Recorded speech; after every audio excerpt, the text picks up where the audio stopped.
Lorry driver వ్యసనాలకు అలవాటు పడి దొంగగా మారాడు. మోటార్ సైకిల్ ఇళ్లలో దొంగతనాలకు పాల్పడ్డాడు. ఎట్టకేలకు తిమ్మాపురం పోలీసులకు చిక్కాడు.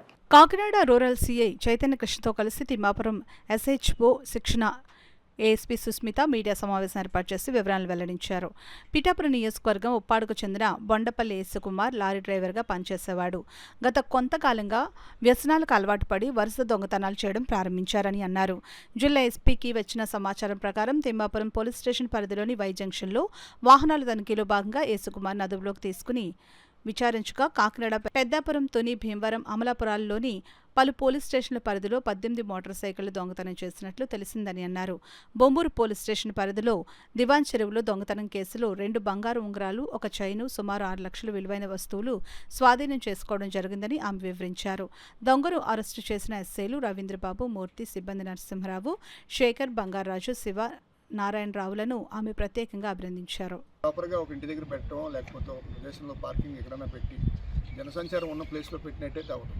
అలా కాకుండా ఐసోలేటెడ్గా వదిలేసి ఎక్కడో ఏదో పనికి వెళ్ళాం, మేము అక్కడి నుంచి వేరే ఇంకో దగ్గరికి వెళ్ళిపోయాం, రోడ్డు మీద పార్క్ చేసి వెళ్ళిపోతే ఇతను చేసిన దొంగతనంలో చాలా వరకు ఐసోలేటెడ్గా వెహికల్స్ ఏవైతే బయట వదిలిపెట్టేసి నిర్లక్ష్యంగా వదిలిపెట్టి వెళ్ళిపోతారో అవి చేయడం జరిగింది. ప్రజలకు మేము చెప్పేది ఏంటంటే కంపల్సరీ మీ వెహికల్స్ మీ ఏదన్నట్టయితే మీ యొక్క ప్రాపర్టీస్ని మీరు కొంత సెల్ఫ్ కేర్ తీసుకోవాలి. గతంలో కూడా మేము చెప్తున్నాం, ఈ హౌస్ బ్రేకింగ్ ఇష్యూస్కి వచ్చేప్పటికి నెంబర్ ఆఫ్ హౌస్ బ్రేకింగ్స్ అన్నీ కూడా ఇంటికి గేటు బయట తాళం కప్పలు వేస్తున్న ఇళ్ళకే అవుతున్నాయి. చెప్పినప్పటికీ పదే పదే ఎన్ని చెప్పినప్పటికీ ప్రజలు ఆ గేటు బయట తాళం కప్ప కనిపించేలాగా తాళం వేస్తున్నారు. ఎందుకంటే ఎన్నో కేసుల్లో మాకు అబ్దాయిలు పట్టుకొని మేము ఇంట్రాగేషన్ చేస్తున్నప్పుడు ఈ ఇంట్రాగేషన్లో భాగంగా దొంగలు చెప్పే నిజాలు ఏంటంటే తాళం కప్పలు బయటికి కనపడేలాగా వేస్తున్నారంటే మేము రెక్కీ చేసుకుంటే ఇల్లు వెళ్తుంటే తాళం కప్ప ఉందంటే ఇంట్లో ఎవరో లేరని మాకు అర్థం.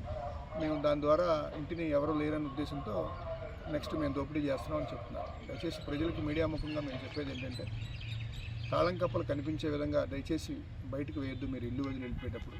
అదేవిధంగా మీ ఇంటి దగ్గర ఇప్పుడు సీసీ కెమెరాల కాస్ట్ అదివరట్లాగా ఎక్స్పెన్సివ్ కాదు. ఇప్పుడు లో కాస్ట్లో కూడా చిన్న కెమెరా వచ్చినాయి. మినిమం 3000 దగ్గర నుంచి కూడా సిమ్ కార్డ్ వేసుకొని ఆపరేట్ చేసుకునే కెమెరాస్ వచ్చినాయి. మీరు ఏదైనా ఇల్లు వదిలి వెళ్తే మీకు సెక్యూరిటీ పర్పస్ అంటే ఇంట్లో పెద్దవాళ్ళు ఉండొచ్చు, పిల్లలు ఉండొచ్చు, లేడీస్ ఉండొచ్చు, లేకపోతే ఏదైనా బిజినెస్ పీపుల్ ఎవరైనా క్యాష్ కానీ ఇంకోటి కానీ క్యారీ చేసే ట్రాన్సాక్షన్స్ ఉన్న ఉండొచ్చు. ఈరోజు ముఖ్యంగా మన భద్రత, చాలామంది యువత చెడు వ్యసనాలకు అలవాటు పడి ఈ అఫెన్సెస్ చేస్తారు. పూర్వం ఏంటంటే ఒక స్పెసిఫిక్ ఎంఓ కలిగిన వాళ్ళే అఫెన్సులు చేసేవారు. ఇప్పుడు అట్లా కాదు. డబ్బు అవసరం పెరిగిపోయిన యూత్ కూడా కొన్ని ఆశ్చర్యకరంగా ఇట్లాంటి అఫెన్సులు చేస్తున్నారు. కాబట్టి పబ్లిక్ అంతా సీసీ కెమెరాలు కూడా మేము పోలీస్ డిపార్ట్మెంట్ సైడ్ నుంచి, గవర్నమెంట్ సైడ్ నుంచి కూడా చాలా చోట్ల ఇనిషియేషన్ చేస్తున్నారు.